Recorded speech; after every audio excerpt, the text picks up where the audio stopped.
Doctor Mohammad ইউনূসের একটি বক্তব্যের পর থেকে সেভেন সিস্টার্স শব্দটি বেশ আলোচনায় উঠে আসে।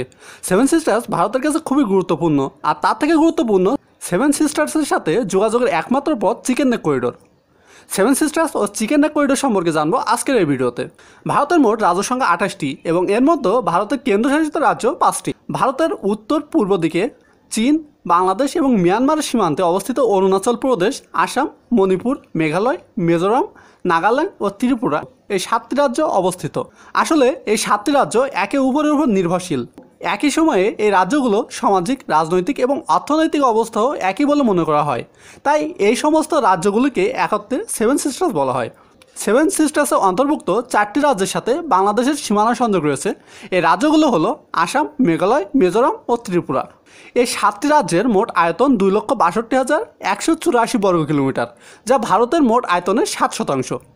দক্ষিণ পশ্চিমে বাংলাদেশের সাথে 1,596 কিলোমিটার আন্তর্জাতিক সীমানা রয়েছে এই 7টি রাজ্যের। ত্রিপুরার সাংবাদিক জ্যোতি প্রসাদ সাইকিয়া সর্বপ্রথম রাজ্যগুলোকে একত্রে সেভেন সিস্টার্স নামে উল্লেখ করেন। 1972 সালে এই 7 রাজ্যকে সেভেন সিস্টার্সের মর্যাদা দেওয়া হয়। আসামের মাধ্যমে রাজ্যগুলো ভারতের মূল ভূখণ্ডের সঙ্গে যুক্ত হয়েছে। এর আগে এসব রাজ্যে স্থানীয় আদিবাসী রাজারা দীর্ঘদিন ধরে শাসন করেছেন। এরপর এই রাজ্যগুলো ভারতের অন্তর্ভুক্ত করা হয়। তবে গারো, খাসিয়া, ত্রিপুরা, বারো, মিজো অধিবাসীর অধ্যুষিত রাজ্যগুলোর অধিবাসীরা দীর্ঘদিন ধরে নাগাল্যান্ড, মণিপুর, অরুণাচল, মিজোরাম, আসাম রাজ্য নিয়ে নাগা স্বাধীনভূমি গড়ার দাবি তুলেছে। কিছুদিন আগে ভারতের স্বাধীনতা দিবসে মণিপুর রাজ্যের কয়েক হাজার লোক নাগা পতাকা উড়িয়ে স্বাধীন ভূমির পক্ষে সমর্থন দিয়েছে। এই 7 রাজ্য বা সেভেন সিস্টার্সে যোগাযোগের জন্য ভারতের একমাত্র রাস্তা হলো শিলিগুড়ি করিডোর, যা চিকেন নেক নামে পরিচিত। ভারত চীন সীমান্তে যখনই উত্তেজনা দেখা দেয় তখনই আলোচনায় উঠে আসে এই চিকেন নেক করিডোর। তবে বেশ কিছুদিন ধরে বাংলাদেশে আলোচনায় উঠে এসেছে এই চিকেন নেক করিডোর।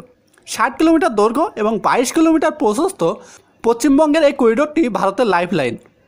এই করিডোরটি হাতছাড়া হলে সেভেন সিস্টার্সের সঙ্গে দেশটির বাকি অংশের সড়ক ও রেল যোগাযোগ সম্পূর্ণ বিচ্ছিন্ন হয়ে যাবে।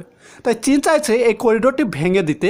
তবে ভারতও সবসময় সতর্ক অবস্থানে রয়েছে এবং এই অঞ্চলে বাড়িয়েছে দ্বিগুণ নিরাপত্তা। কৌশলগতভাবে ভারত এই অঞ্চলে 2টি বিমান ঘাঁটি তৈরি করেছে।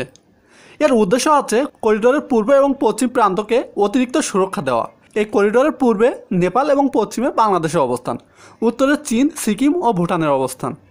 2017 সালে ডোকলাম সীমান্তের উত্তেজনা ছড়িয়ে পড়ার পর শিলিগুড়ি করিডোরে ভারত বিপুল সংখ্যক সেনা মোতায়েন করে। একই সময় চীনা সেনাবাহিনীও সিকিমের কাছাকাছি তাদের শক্তি বৃদ্ধি করে। চীনের এই সীমান্ত থেকে শিলিগুড়ি করিডোর আকাশপথে 40 থেকে 45 কিলোমিটার দূরে।